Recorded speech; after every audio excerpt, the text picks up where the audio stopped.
여러분 안녕하십니까? 광주 MBC 뉴스데스크입니다. 새 출발을 다짐하는 졸업 시즌에 의정 갈등이 계속되면서 전남대에서는 81년 만에 처음으로 의대생 없는 졸업식이 열렸습니다. 다음 주부터 신입생이 대거 입학하는 새 학기가 시작되는데 올해도 의대 교육의 파행을 우려하는 목소리가 높습니다. 이재원 기자입니다. 3천여 명의 졸업생을 배출한 전남대학교 학위 수여식. 아쉽게도 의대에서 학사모를 쓴 학생이 올해는 한 명도 없습니다. 의대생 집단 휴학의 여파로 졸업 요건을 충족한 학생이 없기 때문입니다. 전남대에서 예비 의사를 한 명도 배출하지 못한 것은 지난 1944년 의과대가 개교한 이후 81년 만에 처음입니다. 1944년 맞습니다. 7, 80년 되는데 졸업생이 없었던 적은 최근에는 없었습니다. 이웃한 조선대 의대에서는 단 4명의 예비의사가 탄생하는 데 그쳤습니다. 의정 갈등으로 파행을 거듭하고 있는 건데 증원 이후 처음으로 맞이하는 새학기도 혼란스럽긴 마찬가지입니다. 각각 125명이던 전남대와 조선대의 의대 입학 정원이 163명과 150명으로 증원됐지만 교수진이나 수업 공간이 녹록치 않습니다. 집단 휴학을 선택한 학생들이 학교로 돌아올지도 여전히 미지수입니다. 당장 다음 주부터 시작되는 새학기에 복학을 신청한 전남대와 조선대의 의대생들은 극소수에 그치고 있습니다. 교육부가 의대생들의 복학을 전제로 정원을 증원 이전으로 되돌리는 방안을 제안했다는 말이 흘러나오고 있지만 실효성을 장담할 수 없습니다. 저희 장관님도 지금 아직은 무슨 내용이 있는 건 아니고 계속 협의하고 계시는 중이셔가지고 민감한 사안들이 많아가지고 거의 전반적으로 비공개로 지금 2년째 계속되고 있는 의정 갈등, 대규모 복귀로 이어질 수 있는 극적인 장면이 없어 올해도 의대 교육의 파행을 우려하는 목소리가 높아지고 있습니다. MBC 뉴스 이재원입니다. 오늘 새벽 112 신고를 받고 출동한 경찰에게 수차례 흉기를 휘두른 남성이 경찰이 발사한 총탄에 맞아 숨졌습니다. 테이저건과 공포탄을 쐈는데도 흉기 난동범이 경찰의 얼굴을 향해 흉기를 휘두르는 등 위협을 가하자 실탄 격발까지 이뤄진 걸로 보고 경찰은 총기 사용 여부 적절성 등 정확한 경위를 조사 중입니다. 김영찬 기자의 보도입니다. 어두컴컴한 골목길에 종이 가방을 든 남성이 두 여성을 따라갑니다. 잠시 뒤 112 신고를 받고 출동한 경찰관 2명이 이 남성을 불러 세웁니다. 그러자 남성은 종이 가방에서 꺼내든 흉기를 들고 마주본 경찰관을 향해 달려듭니다. 경찰이 남성을 발로 차며 같이 넘어졌지만 남성은 다시 흉기를 들고 일어나 경찰관을 쫓아갑니다.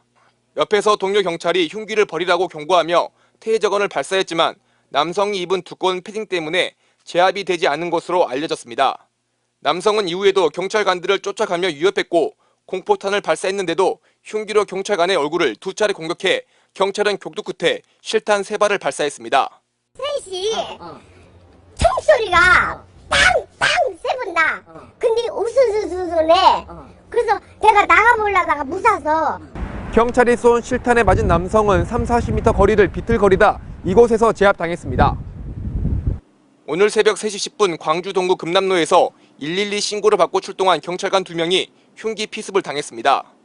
이들은 광주 동부경찰서 금난지구대 소속으로 새벽에 모르는 남성이 오피스텔까지 따라와 공동 현관 비밀번호를 누르는 것을 지켜봤다는 여성의 신고를 받고 출동한 상태였습니다. 소통 신고가 불쌍한 남성이 따라온다. 112 신고. 남성이 휘두른 흉기에 얼굴을 크게 다친 경찰관은 병원으로 옮겨져 응급수술을 받았고 현재 회복 중인 것으로 전해졌습니다. 실탄을 맞고 심정지 상태로 병원으로 옮겨진 흉기 난동범은 총상을 입은 지 1시간이 안 돼 사망했습니다.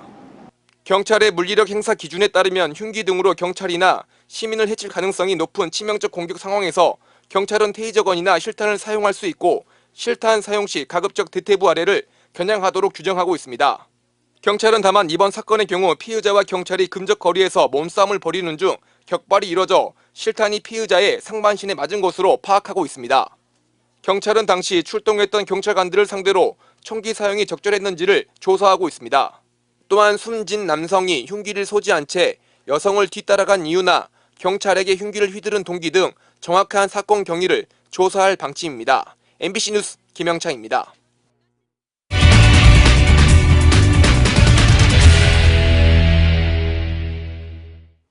어제 광주 동구에선 노후 건물을 철거하던 중 가림막이 무너지는 사고가 났습니다.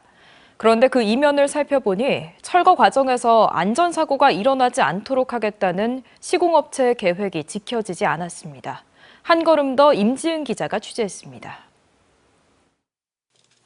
지하철 2호선 공사 현장을 달리던 차량 건너편에 굴삭기 한 대가 멈춰서 있습니다. 비닐 가림막을 지탱하고 있는 쇠파이프가 기울어져 있고 건축 폐기물들은 와르르 쏟아져 있습니다. 철거 현장 가림막 사고는 마치 4년 전 학동 참사를 방불케 했습니다. 뭐 저런 일이 또 벌어져. 한편 지금 서쪽 일부를 제외한 전국 학동이 얼마나 됐다고. 인근 상인들은 자재물을 치우지 않고 쌓아놔 사고가 커진 게 아니냐고 주장했습니다. 여기가 원래 여기보다 더 높아요. 집이 자체가. 그러니까 거기에다가 적재물이 쌓이니까 더 높겠죠. 네, 더 높은 상태에서 이제 조금 적재물이 흘러내려가지 않을까. 시공업체가 광주 동구청에 제출한 해체 계획서입니다. 해체된 건축 폐기물을 임시로 보관한 뒤 수시로 반출하겠다는 내용이 담겼습니다. 하지만 동구청은 해당 공간이 워낙 좁아 사고가 날 것을 대비해 더 철저한 보안을 요구했고 결국 시공업체는 운반 차량을 현장에 대기시켜 폐기물이 나오는 대로 반출하도록 계획을 변경했습니다. 차량에 이거를 상차 차량에 이동시켜서 반출해서 이렇게 폐기물을 반출하라는 내용으로 우리가 보완한 상황입니다. 하지만 현장에선 지켜지지 않았습니다. 닷새의 전체 공사 기간 중 두 채의 주택이 완전히 철거되는 이틀 동안 폐기물을 단 한 번도 빼내지 않은 겁니다. 가림막 붕괴 사고가 일어난 이곳 현장에서는 공사가 시작된 지 3일째인 오늘에서야 잔재물 방출 작업이 진행되고 있습니다. 철거 첫날부터 시작해 전체 공사 기간 중 대부분의 시간을 반출에 쓰려고 했던 예정 공정표와는 상반됩니다. 범위 안에서 바로바로 빼겠다는 의미로 수시로 돼 있는 거거든요. 그래서 현장에서 폐기물을 한꺼번에 모아가지고 이렇게 3일 정도에 빼겠다 이것이 저희가 그걸 보고 해체를 수락한 건 아니에요. 시공업체는 반출을 하려면 가림막을 해체해야 하고 이를 다시 설치하기도 어렵다는 입장을 밝혔습니다. 동구청은 해체 계획서대로 철거가 이뤄지지 않은 경위를 조사한 뒤 시공업체에 대한 행정처분을 검토할 예정입니다. MBC 뉴스 임지은입니다. 최근 전국 곳곳에서 대규모 선박 사고가 끊이지 않고 있습니다. 이로 인해 큰 인명피해까지 발생하지만 구명조끼 착용은 여전히 잘 지켜지지 않고 있는데요. 구명조끼의 중요성 최황지 기자가 전해드립니다. 성인 남성이 5m 높이에서 뛰어내립니다. 구명조끼를 착용한 경우 다시 물 위로 떠오르기까지 걸린 시간은 4초 18. 반면 착용하지 않았을 때는 7초 22로 2배 가까이 걸립니다. 물속에서 보면 구명조끼 착용자는 금방 물 위로 올라오지만 미착용자는 더욱 깊이 가라앉습니다. 조금 더 깊은 바닷물까지 내려가게 되고요. 구명조끼를 착용하게 됨으로써 물 위에 떠오르는 시간을 단축시킬 수 있습니다. 이달 들어 전국에서 발생한 어선 사고로 숨지거나 실종된 사람은 모두 26명입니다. 갑자기 불어오는 강풍과 높은 파도 등 예측하기 어려운 날씨가 원인으로 꼽힙니다. 이제 저희가 기상청 예보를 항상 이렇게 보기는 하지만 또 기상청 예보와 맞지 않게 갑자기 이렇게 돌발성으로 이런 기상이 악화되거나 이런 경우도 좀 종종 있는 것 같습니다. 급변하는 바다 날씨는 베테랑 선장들도 당황시킬 정도지만 현장에서 구명조끼 착용은 잘 지켜지지 않고 있습니다. 지난 5년간 해양사고로 숨지거나 실종된 이들의 81%가 구명조끼를 입지 않은 것으로 나타났습니다. 저처럼 구명조끼를 착용하면 파도에서도 버틸 수 있지만 이렇게 구명조끼를 착용하지 않으면 1시간도 안 돼 물에 가라앉게 됩니다. 또 체온과 안정성이 유지돼 구조를 위한 골든타임도 확보할 수 있습니다. 쌈도에서는 1시간을 버티기 힘듭니다. 그런데 구명조끼를 입으면 그 배로 버틸 수가 있습니다. 그래서 구명조끼의 그 소중함을 꼭 인식하시면 좋을 것 같습니다. 이상기후로 바다 날씨가 급변하는 경우가 갈수록 잦아져 구명조끼의 중요성은 더욱 커지고 있습니다. MBC 뉴스 최양지입니다. 전남의 도민들은 전남도가 추진하는 미래 산업들에 대해 어떻게 평가하고 있을까요? MBC가 여론조사 전문기관인 엠브레인 퍼블릭스와 온라인 패널 조사를 해봤더니 심각한 인구 위기를 반영하듯 지역 소멸 위기 선제 대응을 꼽는 도민들이 가장 많았습니다. 서희령 기자가 보도합니다. 지난 2023년 기준 전남의 고령화 비율은 26%를 넘어서 이미 초고령화 사회로 진입했습니다. 기업 유치는 어렵고 일자리 부족으로 청년들이 떠나면서 전남의 인구는 지난해 180만 명대가 무너졌습니다. 너무 사람이 없어요. 젊은 층이 없고 그러다 보니까 다 외국인들 아니면 할 수 없는 부분이 됩니다. 지속 가능한 발전을 하고 도민이 행복하려면은 우리가 인구가 빨리 늘어나야 됩니다. 우리 한평을 예로 들어보면은 작년에 108명이 태어났는데 597명이 돌아가셨어요. 심각한 인구 위기와 지역 소멸을 겪고 있는 가운데 도민들의 전남도 정책 체감도도 이를 여실히 반영했습니다.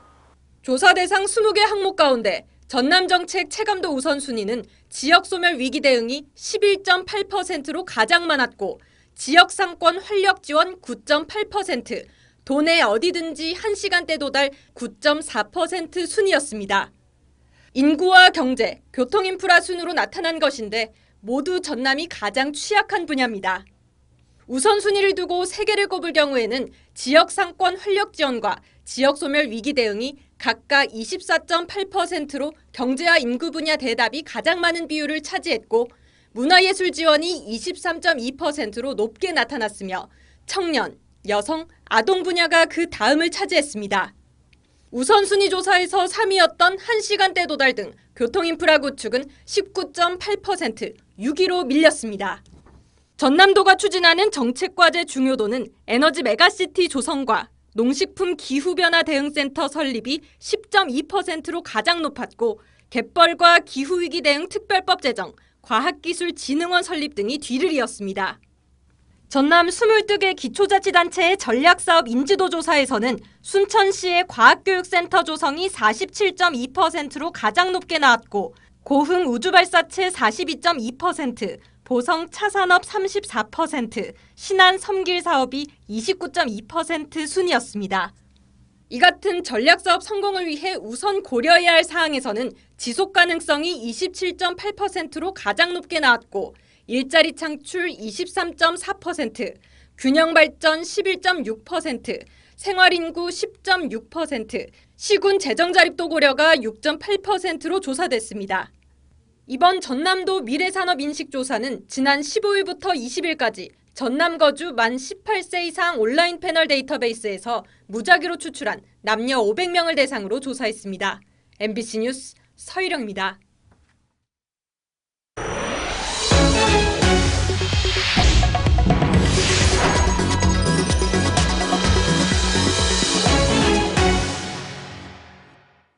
지난해 전남의 합계 출산율이 2년 연속 전국에서 가장 높은 걸로 조사됐습니다.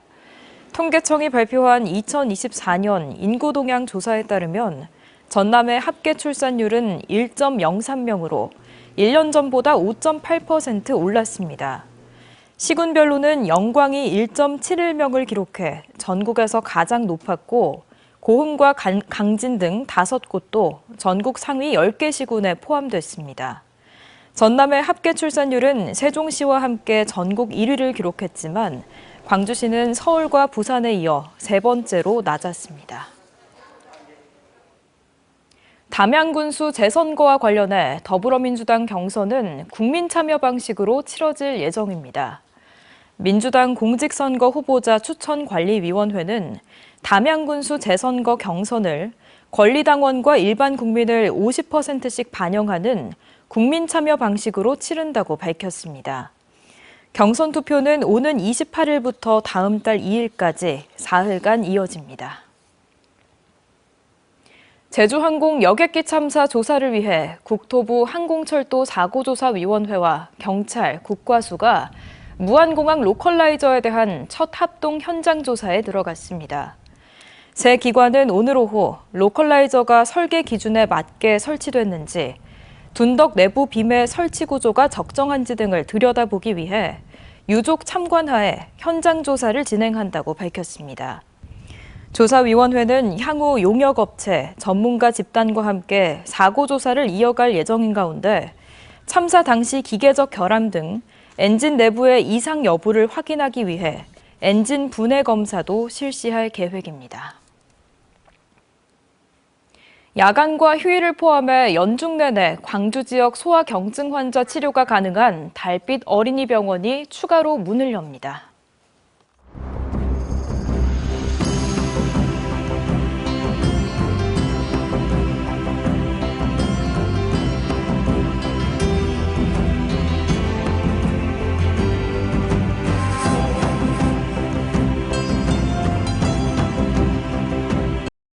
언제 어디서나 내 손 안의 뉴스. 광주 MBC 뉴스 유튜브 구독으로 함께하세요.